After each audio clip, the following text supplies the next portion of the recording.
पिछले पार्ट में हमने देखा कि गार्सिया टीचर लियान को अपने कैबिन में मिलने के लिए बुलाती है और फिर उसे बताती है कि मैंने तुम्हारे बारे में पहले ही हेड मास्टर से सुन रखा है, जिसे सुनकर लियान बहुत ज्यादा चौंक जाता है और सोचने लगता है क्या उस लीच ने मेरे बारे में आखिरकार क्या कहा है। इस चैप्टर की शुरुआत में हम देखते हैं कि गार्सिया टीचर लियान से कहने लगती है तुम्हें चिंता करने की कोई भी जरूरत नहीं है, क्योंकि हेड मास्टर जैसे दिखते हैं वैसे नहीं है। उन्हें तो सिर्फ देखने में ही ऐसा लगता है कि उनके कुछ स्क्रू लूज हैं, लेकिन सच में वो बहुत ज्यादा काइंड पर्सन है। और ये सब कुछ बोलते हुए गार्सिया टीचर सोचने लगती है कि स्टूडेंटों को इस बारे में अच्छी तरह से पता नहीं है, लेकिन हेड मास्टर के पास बहुत ज्यादा शार्प आई है लोगों को पहचानने की, इसलिए वो हर साल जब भी नए स्टूडेंट आते हैं तो उनके बारे में हम सभी टीचर्स को बहुत अच्छा एक्सप्लेनेशन देते हैं। जैसे कि बीस्ट मैन, उसके बारे में हेड मास्टर ने कहा था कि ये बहुत ज्यादा पावरफुल है और ये डोर्म को मल्टीपल टाइम्स जला सकता है। और ऐसे ही एक हाफ डीमन, उसके पास में होली मैजिक को यूज करने से बचना चाहिए, क्योंकि ये उसके लिए बहुत ज्यादा खतरनाक साबित हो सकता है। और जब उन्होंने लियान को देखा था तो उन्होंने क्लियरली ये बात कही थी कि इस लड़के के अंदर सच में सबसे ज्यादा मैसिव फूल की क्वालिटी है। और उसकी ऐसी बात को सुनते हुए गार्सिया टीचर सोच रही होती है एक मैसिव फूल, क्या हेडमास्टर ने सिर्फ उसकी शक्ल को देखकर ये सब कुछ कहा है? नहीं, लेकिन ईस्ट के अंदर एक ऐसी कहावत है कि एक मैसिव फूल ही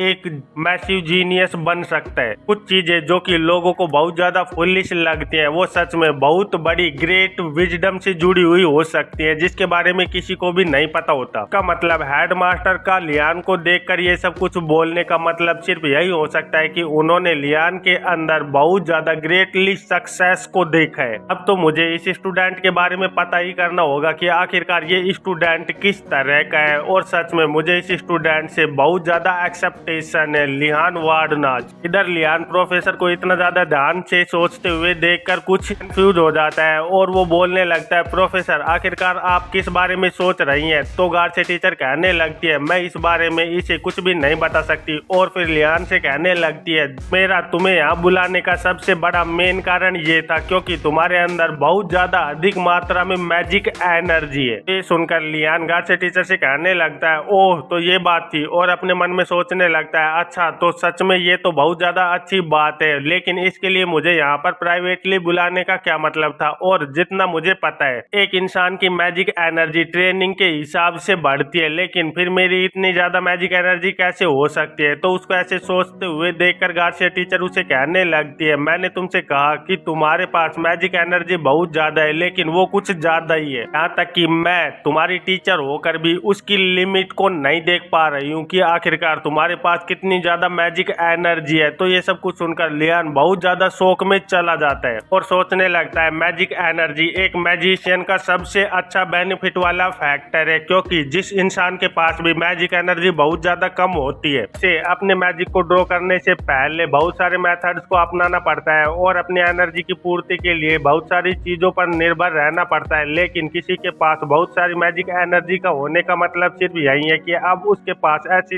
रिस्ट्रिक्शंस नहीं है जिसकी वजह से वो अपने मैजिक को बड़े ही आराम से यूज कर सकता है। सच में अगर दूसरे शब्दों में कहा जाए तो ये एक ग्रेट टैलेंट है। और ये सब कुछ सोचते हुए लियान बहुत ज्यादा खुश हो रहा होता है और मुस्कुराते हुए सोचने लगता है अगर प्रोफेसर जो कुछ भी बोल रही है वो सब कुछ सही है तो सच में मेरे सामने एक बहुत अच्छा गुलाबों से भरा हुआ पाथ होने वाला है और मैं बड़े ही आराम से इस जिंदगी को जी सकता हूँ। लेकिन तभी गार्सिया टीचर कहने लगते हैं सच में ये बहुत ज्यादा शर्म की बात है। तो ये सब कुछ सुनकर लियान पूछने लगता है आखिरकार आपका इस बात से क्या मतलब है? क्योंकि बहुत सारी मैजिक एनर्जी का होना तो बहुत ज्यादा अच्छा माना जाता है। तो गार्सिया टीचर बताने लगते हैं हाँ ये बात तो सही है, लेकिन तुम्हारे पास तो कुछ ज्यादा ही मैजिक एनर्जी है। और ये कहते हुए वो एक टेबल से गिलास को उठाते हुए उसे दिखाने लगती है और कहने लगती है तुम मैजिक एनर्जी को इस गिलास के अंदर भरे हुए पानी की तरह समझ सकते हो और हम इस पानी को बड़े ही आराम से कंट्रोल कर सकते हैं क्योंकि इसकी मात्रा हमारे कंट्रोल में आ जाती है। लेकिन अगर तुम्हें कहा जाए कि तुम्हें इतनी ज्यादा मैजिक एनर्जी को संभालना होगा जो कि एक समुद्र से भी ज्यादा बड़ी है, तो तुम ही सोचो कि आखिरकार वो कितना ज्यादा डिफिकल्ट होने वाला है। क्या तुम इस बात से एग्री नहीं करते? तो गार्सिया टीचर की ये बात को सुनकर लियान बहुत ज्यादा कंफ्यूज हो गया होता है और सोचने लगता है इसका तो ये मतलब हुआ कि मेरा कंट्रोलिंग मैजिक करना सच में बहुत ज्यादा हार्ड होने वाला है और और ये तो मैजिक का कोर प्रिंसिपल है। और अगर मेरा इतनी ज्यादा मैजिक एनर्जी का होना मेरे लिए प्रॉब्लम खड़ी करने वाला है तो इसका मतलब ये है कि मेरा मैजिशियन का पाथ सच में बहुत ज्यादा हाई लेवल डिफिकल्टी से भरा हुआ होने वाला है। और ये सब कुछ सोचकर लियान बहुत ज्यादा दुखी हो जाता है और अपना सर पकड़कर रोने लगता है। तभी गार्सिया टीचर अपने टेबल से एक ब्रेसलेट को निकालते हुए लियान को पहना देती है और कहने लगती है तुम्हें इस ब्रेसलेट को पहन लेना चाहिए। तो लियान पूछने लगता है आखिरकार ये किस चीज में काम आता है। तो गार्सिया टीचर बताती है ये ब्रेसलेट मैजिक एनर्जी को एब्जॉर्ब करता है, इसीलिए ये तुम्हें ग्रो करने में बहुत ज्यादा हेल्प कर सकता है। तो ये सब कुछ सुनकर लियान भी खुश हो जाता है और कहने लगता है तो इसका मतलब है कि अब मेरे पास और कोई प्रॉब्लम नहीं है। सच में ये ब्रेसलेट तो मेरे लिए बहुत अच्छा वरदान साबित होने वाला है, थैंक यू प्रोफेसर। लेकिन इधर गार्सिया टीचर उसकी बात को सुनते हुए कहने लगती है अगर ये प्रॉब्लम इतनी ज्यादा सिंपल होती तो फिर मैं तुम्हें यहाँ पर क्यों बुलाती। गार्सिया टीचर की बात को सुनकर लियान बहुत ज्यादा शौक में चला जाता है और सोचने लगता है अब आखिरकार कौन सी बड़ी मुसीबत मुझ पर पड़ने वाली है। और टीचर से पूछने लगता है क्या आपके पास ऐसी कोई एडवाइस है जो कि मेरे फ्यूचर में काम आ पाए। तो गार्सिया टीचर कहने लगती है अगर तुम अपनी मैजिक एनर्जी से बहुत सारी स्पेल को कास्ट करते रहो तो जिसकी वजह से तुम्हारी मैजिक एनर्जी बहुत जल्दी खत्म हो जाएगी और ये तुम्हारे लिए बहुत अच्छा होने वाला है। फिर मुस्कुराते हुए लियान से कहने लगती है मैं तुम्हें अपने आप अपने मैजिक की प्रैक्टिस करने की परमिशन देती हूँ और वैसे भी मैजिक एनर्जी के खत्म हो जाने की वजह से कोई भी एक्सीडेंट्स नहीं होते, इसलिए ये सबसे ज्यादा सेफ रास्ता है। तो गार्सिया टीचर की बात को सुनते हुए लियान हंसते हुए कहने लगता है थैंक यू टीचर। लेकिन उसके चेहरे से पता चल रहा होता है कि आखिरकार वो इस बात को सुनकर कितना ज्यादा परेशान हो गया होता है और सोच रहा होता है क्या सच में मुझे इतनी ज्यादा स्पेशल प्रिविलेज मिलनी चाहिए और वो भी इन चीजों के लिए। और फिर यहाँ से सीन कट होकर हमें बाहर का सीन दिखाया जाता है जहाँ पर लियान के साथ प्रिंस और रोवेन दोनों चल रही होते हैं। इधर लियान दुखी होते हुए सोच रहा होता है सच में मेरा फ्यूचर तो बहुत ज्यादा अंधेरे में दिखाई दे रहा है। अब मुझे इस बात को श्योर करना होगा कि मेरे ग्रेड्स हमेशा हाई रहे, क्योंकि अगर मैंने शुरू से ही अपने ग्रेड्स को अच्छे से नहीं बनाया तो सच में मेरे सामने बहुत बड़ी मुसीबत खड़ी हो जाएंगी। इसीलिए हो सकता है कि मुझे फ्यूचर में ग्रेड मिलना मुश्किल हो जाए। क्या मुझे ऐसी क्लासेज को चुनना चाहिए जहाँ पर मैजिक का बिल्कुल भी यूज नहीं होता है।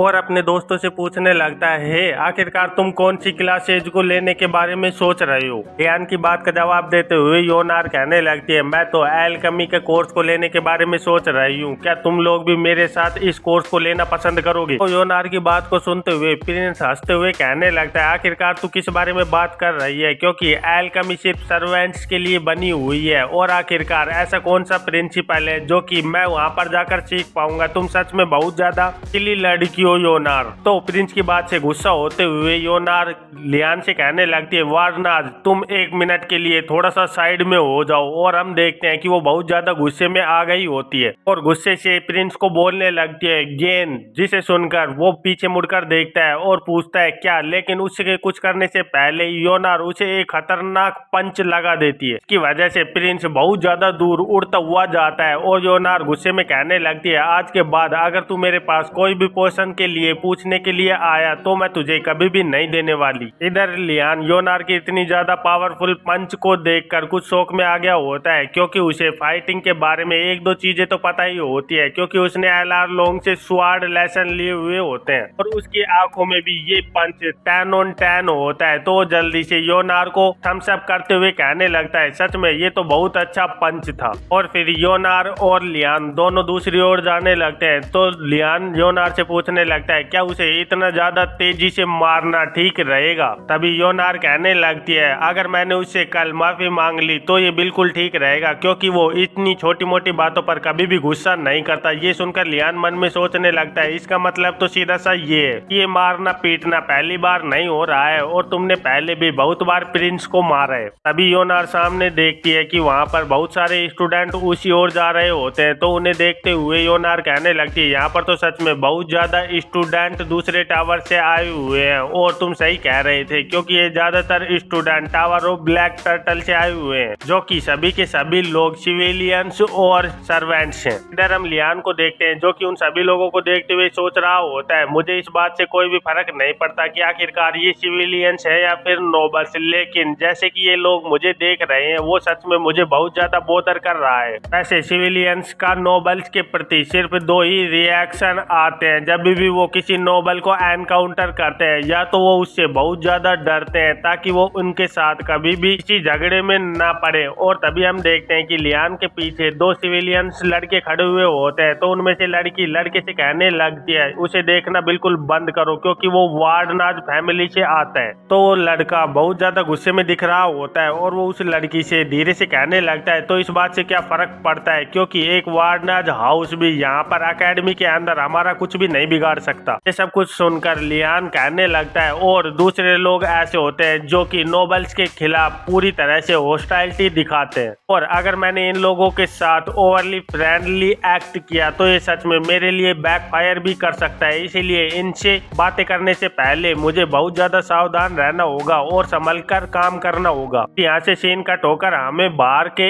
एक गार्डन का सीन दिखाया जाता है जहाँ पर कोई उन सभी लोगों से कह रहा होता है क्या सभी लोग यहाँ पर आ गए हैं। तो उसकी आवाज को सुनते हुए लियान सोचने लगता है क्या यह हमारा प्रोफेसर है, पर वैसे भी एक लीच हेडमास्टर और एक हाफ ट्रोल प्रोफेसर, इसके बाद मुझे बिल्कुल भी ऐसा स्ट्रेंज महसूस नहीं होगा कि मैंने अगर किसी दूसरे ऐसे ही अजीब प्रोफेसर को देख लिया तो। और उनके सामने एल्केमी का प्रोफेसर खड़ा हुआ होता है जो कि एक ड्वार्फ होता है, तो उसे देखते हुए लियान सोचने लगता है लेकिन ये तो बस एक नॉर्मल सा ड्वार्फ है, इसलिए इससे तो मुझे कोई भी खतरा नहीं होने वाला। अभी वो प्रोफेसर कहने लगता है मेरा नाम उरे ग्लूम है और आज के बाद मैं तुम्हारा प्रोफेसर होने वाला हूँ, इसीलिए तुम भी मुझे प्रोफेसर उरुग्लूम बोल सकते हो। और मैं इस बात से श्योर हूँ कि तुम सभी लोग इस वक्त यही बात सोच रहे हो कि हमारे पास इतनी बड़ी और शानदार बिल्डिंग है, फिर आखिरकार हम लोग यहाँ पर फील्ड के अंदर क्यों इकट्ठा हुए हैं जहाँ पर एक भी डेस्क नहीं है। भी प्रिंसेस जल्दी से आगे आते हुए कहने लगती है हम यहाँ पर शायद नेचर को फील करने के लिए आए हुए हैं और हम ये पता लगा पाए कि नेचर के अंदर माना किस तरह से काम करता है, क्योंकि एल्केमी के लिए सबसे ज्यादा इम्पोर्टेंट चीज है कि नेचर की पावर को अच्छे से समझा जाए कि आखिरकार वो किस तरह से और कहां पर कितनी मात्रा में काम करती है ताकि हम अपनी एल्केमी को अगले चरण तक पहुंचा पाए। इधर प्रिंसेस की बात को सुनते हुए प्रोफेसर बड़ा ही गौर से ध्यान दे रहा होता है और सोच रहा होता है कि अब मुझे क्या जवाब देना चाहिए, और फिर वो कहने लगता है नहीं ऐसी कोई भी बात नहीं है, जिसे सुनकर प्रिंसेस बहुत ज्यादा शर्मा जाते हैं क्योंकि उसका जवाब गलत साबित हो जाता है बहुत सारे स्टूडेंट्स के सामने। इधर योना लियान से पूछ रही होती है तुम इस बारे में क्या सोचते हो, तो लियान कहने लगता है मैं पूरी तरह से तो श्योर नहीं हूँ, मे बी बिकॉज हिल एक ऐसी जगह है जहाँ पर हम बहुत सारे मटेरियल्स को गैदर कर सकते हैं और उनके बारे में जानकारियां जुटा सकते हैं। इधर लियान की बात को सुनते हुए योनार कहने लगती है नो वे, ऐसा तो बिल्कुल भी नहीं हो सकता। लेकिन इधर प्रोफेसर लियान की बात को सुनकर बहुत ज्यादा खुश हो गया होता है और कहने लगता है तुम सच में बिल्कुल करेक्ट हो। ये सुनकर लियान भी बहुत ज्यादा चौंक गया होता है और सोचने लगता है मैंने तो ऐसे ही तुक्के में कुछ भी बोल दिया था, लेकिन आखिरकार ये सब कुछ सच कैसे हो सकता है। इधर प्रोफेसर लियान से कहने लगता है सच में तुम्हारे आयरन हेड्स में से तुम सच में बहुत ज्यादा स्मार्ट हो और तुम एक न्यू स्टूडेंट होने के मामले में सच में बहुत ज्यादा तेज हो। इधर हम प्रिंसेस को देखते हैं जो कि लियान की इतनी ज्यादा प्रशंसा को सुनकर बहुत ज्यादा गुस्सा कर रही होती है और लियान को बहुत ज्यादा गुस्से से गौर से देख रही होती है। तो लियान प्रिंसेस को देखते हुए सोचने लगता है मैंने तो ऐसे ही अंधेरे में एक तीर फेंका था जो कि बिल्कुल करेक्ट आंसर निकला, प्लीज मुझे अपना राइवल मत बना लेना कल से। पर तभी प्रोफेसर उन सभी लोगों से कहने लगते हैं सभी लोग मेरी बात पर ध्यान दो और अब से हम गैदरिंग के बारे में सीखने वाले हैं और मैं तुम्हें बताऊंगा कि एल्केमी की सबसे ज्यादा इम्पोर्टेंट चीज गैदरिंग होती है। और मैं इस बात से श्योर हूँ कि तुम सभी लोग ये इस बारे में ही सोच रहे हो कि एल्केमी की तो सबसे ज्यादा जरूरत वाली चीज है इंटेलिजेंस और प्रिसाइज मैजिक कंट्रोल, लेकिन ये सब कुछ रियलिटी से बहुत ज्यादा दूर है क्योंकि सबसे ज्यादा मोस्ट इम्पोर्टेंट एबिलिटी है जो कि एल्केमी के अंदर काम में आती है वो है मटेरियल कलेक्शन। प्रोफेसर की ये बात को सुनकर योनार बहुत ज्यादा कंफ्यूज हो गई होती है और सोचने लगती है क्या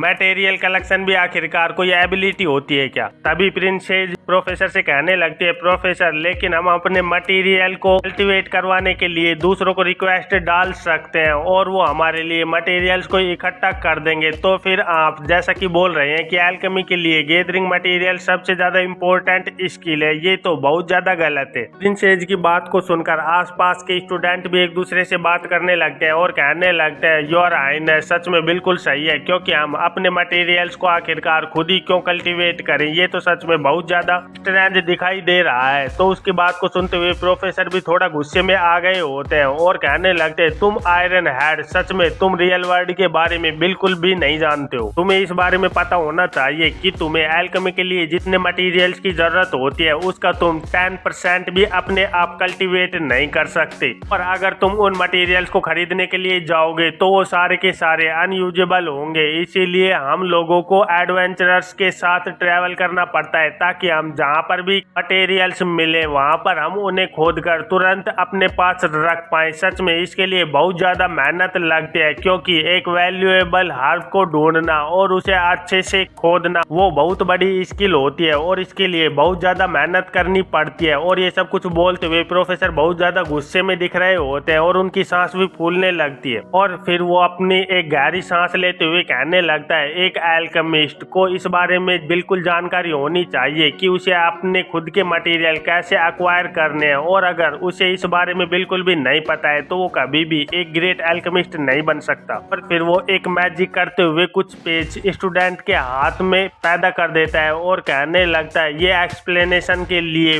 पूरी तरह से ठीक रहेगा, अब से हमें सिर्फ अपनी पढ़ाई पर ध्यान देना है। और हम देखते हैं कि उन पेपर्स पर एक हार्ब की पिक्चर बनी हुई होती है, तो उसे दिखाते हुए प्रोफेसर कहने लगता है अब से हमारे एक्चुअल प्रैक्टिस शुरू होने वाली है, तुम सभी लोग इस मटेरियल को मेरे पास लेकर आओ। और फिर हमें बताया जाता है कि एनरोगार्ड के अंदर सच में बहुत बड़ा जंगल है जिसके अंदर बहुत तरीके की हार्ब्स मिलती है, इसीलिए इसके अंदर ऐसे सामान को ढूंढना बहुत ज्यादा आसान भी होता है। इधर लियान अपने पेपर को देखते हुए कहने लगता है करप्टेड ग्रास ये तो एक एंटीडोट बनाने के काम में आता है, क्या योनार तुमने इसके साथ कभी पहले काम किया है? तो योनार कहने लगती है हाँ मैंने इस हार्ब का यूज किया है, जब मैं यहाँ पर एनरोल्ड हुई थी उससे पहले मैंने एक बार एंटीडोट बनाया था। तो योनार की बात को सुनते हुए लियान अपने मन में सोचने लगता है यहाँ पर एक रूमर्स कहा जाता है कि लोग मैजिक सीखते वक्त मर भी जाते हैं, क्योंकि यहाँ पर सच में बहुत ज्यादा डेंजरस एक्सीडेंट होते रहते हैं और इस जंगल के अंदर तो बहुत सारे मॉन्स्टर्स हो सकते हैं, और हम तो अभी नए स्टूडेंट हैं जिनके पास बिल्कुल भी प्रिपरेशन नहीं है। फिर आखिरकार ये हम जैसे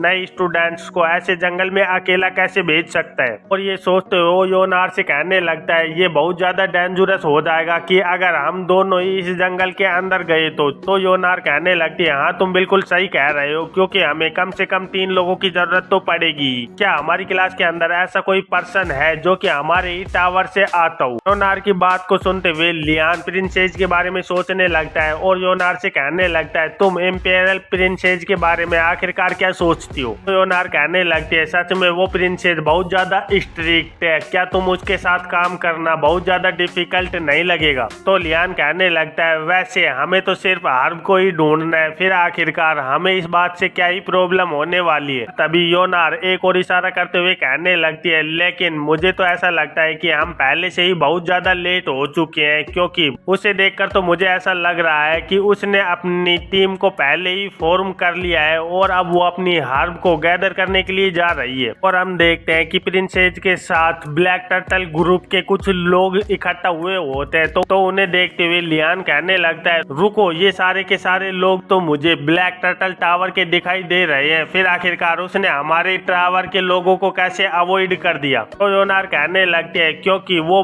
इम्पेरियल प्रिंसेस है जो कि यहाँ पर एनरोल्ड होने से पहले ही बहुत ज्यादा फेमस थी, इसीलिए उसे बहुत सारे लोग जानते हैं। वो तो इतनी ज्यादा फेमस है कि उनकी फैमिली के बाकी के मेंबर्स भी उसको इंटेलिजेंस और टैलेंट को बिल्कुल भी नहीं पकड़ पाते और सिर्फ उनकी बढ़ाई ही करते हैं। सच में वो एक स्टार है जिसे की पब्लिक बहुत ज्यादा पसंद करती है और उसका पूरा साथ देती है, और यही वजह है कि उसके स्टेटस को देखे बिना ही लोग उसे पूरी तरह से फॉलो करते हैं और उसकी हर बात को मानते हैं। तो लियान कहने लगता है लेकिन गेन तो बिल्कुल भी ऐसा नहीं है, मैं सही कह रहा हूँ ना? योनार भी लियान की इस बात से एग्री हो जाती है। इधर हमें गेन को दिखाया जाता है जो कि अपने रूम में बैठा हुआ कोई पोशन पी रहा होता है और बोलने लगता है क्या मेरे बारे में कोई बात कर रहा है? फिर फिर हमें लियान को दिखाया जाता है जो कि बाकी के स्टूडेंट्स को ऑब्जर्व कर रहा होता है और कहने लगता है जो भी लोगों ने अपनी टीम को फॉर्म कर लिया है वो सभी लोग यहाँ से जा चुके हैं, अब तो यहाँ पर सिर्फ ब्लैक टावर के लोग ही बाकी बचे हैं। और उन लोगों को ऑब्जर्व करते हुए लियान अपने मन में सोच रहा होता है मैं इस बात से पूरी तरह से फाइन हूँ कि वो लोग मुझसे नफरत करते हैं, लेकिन अगर हम दो ही इस जंगल के अंदर गए तो ये हमारे लिए बहुत ज्यादा डेंजरस हो जाएगा। इसीलिए हमें किसी ऐसे को ढूंढना है जिसकी एबिलिटी हमारे वीक पॉइंट को कवर कर पाए। तभी लियान की नजर किसी पर पड़ती है जिसे देखकर लियान चौंक जाता है और वो एक एम्बलम को देखकर चौंका हुआ होता है जो कि एक लड़की के पैंट के ऊपर लगा हुआ होता है। तो उसे देखते हुए लियान कहने लगता है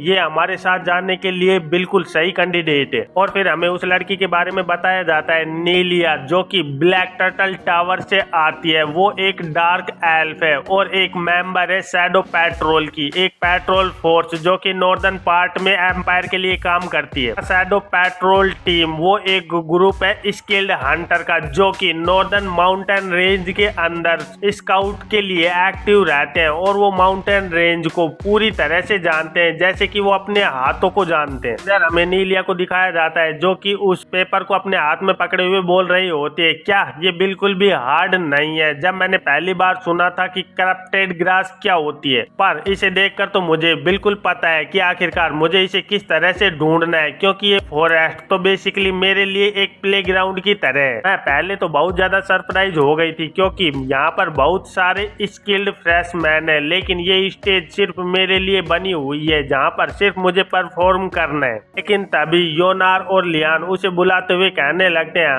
हेलो, और योनार कहती है हेलो मेरा नाम योनार है और मैं मैकिन हाउस से हूँ। इधर लियान कहने लगता है मेरा नाम लियान है, सच में तुमसे मिलकर बहुत ज्यादा खुशी हुई। तो उन लोगों को देखते हुए नीलिया सोचने लगती है ये लड़की तो एक नोबल है और ये आदमी ये आखिरकार कौन है, मैं इसको बिल्कुल भी नहीं जानती हूँ। और वो कहने लगती है आखिरकार तुम मुझसे क्या चाहते हो। तो योनार उससे कहने लगती है हम चाहते हैं कि तुम हमारे साथ इस माउंटेन के अंदर उस हार्ब को ढूंढो। योनार की बात को सुनते हुए वो बहुत ज्यादा चौंक जाती है और गुस्से में आते हुए कहने लगती है तुम्हारा असली प्लान क्या है, मुझे सीधे सीधे से बताओ। और सोचने लगती है ये सारे के सारे नोबल बिल्कुल सेम होते हैं क्योंकि वो हमारी नीची क्लासेज को बहुत ज्यादा इंसल्ट करते हैं और उनको बिल्कुल भी भाव नहीं देते। और यहाँ तक कि हम हमारी बेस्ट हॉस्पिटैलिटी भी उन्हें क्यों ना दिखाएं, लेकिन बाद में वो जरूर कंप्लेन करते हैं कि उन्हें हमने बहुत ज्यादा बैडली ट्रीट किया है और उसके लिए ये हमें बहुत बड़ी पनिशमेंट भी दे देते हैं। और तभी लियान आगे आते हुए कहने लगता है यहाँ पर अकेले घूमना सच में बहुत ज्यादा डेंजरस हो सकता है क्योंकि यहाँ पर बहुत सारे मॉन्स्टर है और अगर यहाँ पर एक मॉन्स्टर आ गया तो तुम क्या करने वाली हो। तो नीलिया दूसरी तरफ मुंह घुमाते हुए कहने लगती है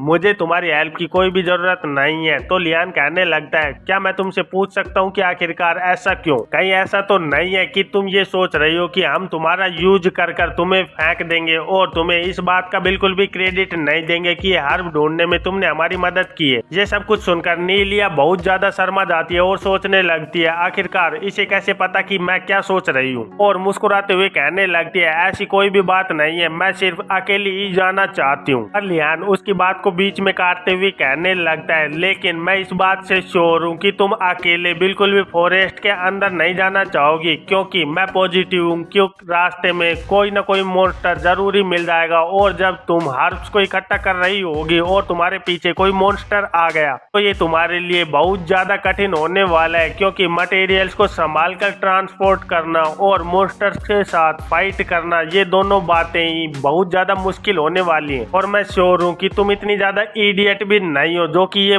सब कुछ सोचती हो कि ये सब कुछ तुम अकेले ही कर लोगी। लियान की बात को सुनते हुए नीलिया बहुत ज्यादा कंफ्यूज हो गई होती है और शर्मा रही होती है और गुस्से में कहने लगती है शट अप, मैं तुम लोगों के साथ जाने के लिए तैयार हूँ। तो लियान मुस्कुराते हुए कहने लगता है मुझे पता था कि तुम बहुत ज्यादा स्मार्ट हो। इधर हम योनार को देखते हैं जो कि लियान को देखते हुए सोच रही होती है आखिरकार इन वार्डनेज हाउस के अंदर इन्हें क्या सिखाया जाता है जो कि इसने सिर्फ बातों से ही उसे कन्वेंस कर लिया। और फिर हम देखते हैं कि नीलिया बड़ी ही तेजी से वहां पर पेड़ों की ब्रांच को पकड़ते हुए आगे बढ़ रही होती है और उछल उछल कर सामने के रास्ते को देख रही होती है। इधर पीछे लियान और योनार दोनों नीचे धीरे धीरे कर उसके पीछे पीछे चल रहे होते हैं। तो योनार कहने लगते हैं सच में ये तो बहुत ज्यादा एक्सपीरियंस हंटर है, आखिरकार तुमने इसे कैसे नोटिस नोटिस कर लिया। तो लियान कहने लगता है इसके पैर की और काफ की मसल्स बहुत ज्यादा डेवलप्ड है और इसके हाथ पे जो बहुत ज्यादा ब्रूसेज पड़े हुए हैं, इसका मतलब सिर्फ इतना है कि ये बहुत ज्यादा बो का यूज करती है। और ये एविडेंस काफी है कि हमें पता चल रहा है कि ये एक एक्सपीरियंस हंटर है। तो लियान की बात को सुनते हुए नीलिया बहुत ज्यादा चौंक जाती है और सोचने लगती है क्या सिर्फ इसने इतने सी क्लू से इतना पता लगा लिया। सच में ये मुझे दिखने में ही बहुत ज्यादा स्ट्रेंज दिखाई दे रहा है, जैसे कि ये सिर्फ एक ही नजर के अंदर किसी भी पर्सन को पढ़ सकता है। लेकिन तभी लियान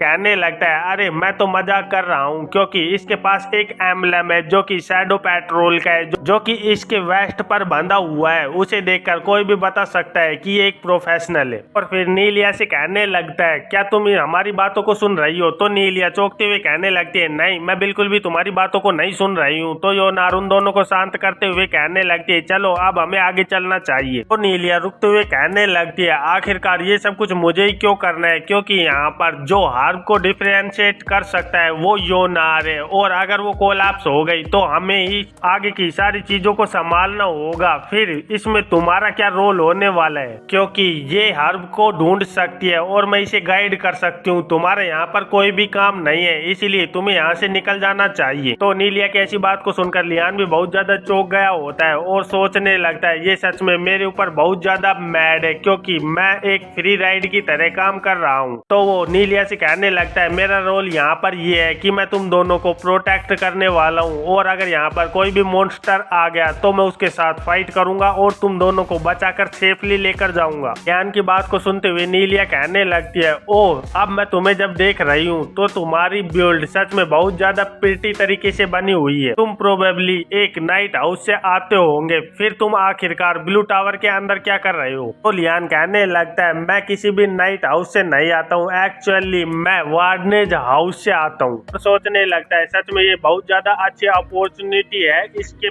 करीब जाने की, और हम आराम से कॉमनर्स के साथ बाद में बात कर पाएंगे। लेकिन इधर नीलिया लियान की बात को सुनते हुए बहुत ज्यादा चौंक गई होती है और कहने लगती है क्या वार्डनाज? तो लियान नीलिया का ऐसा बर्ताव देखकर बहुत ज्यादा शौक में आ गया होता है और सोचने लगता है मैंने यहाँ पर कोई गलती तो नहीं कर दी है। और इसी के साथ इस चैप्टर का अंत हो जाता है। तो फिर मिलते हैं एक नए चैप्टर में, तब तक के लिए बाय बाय।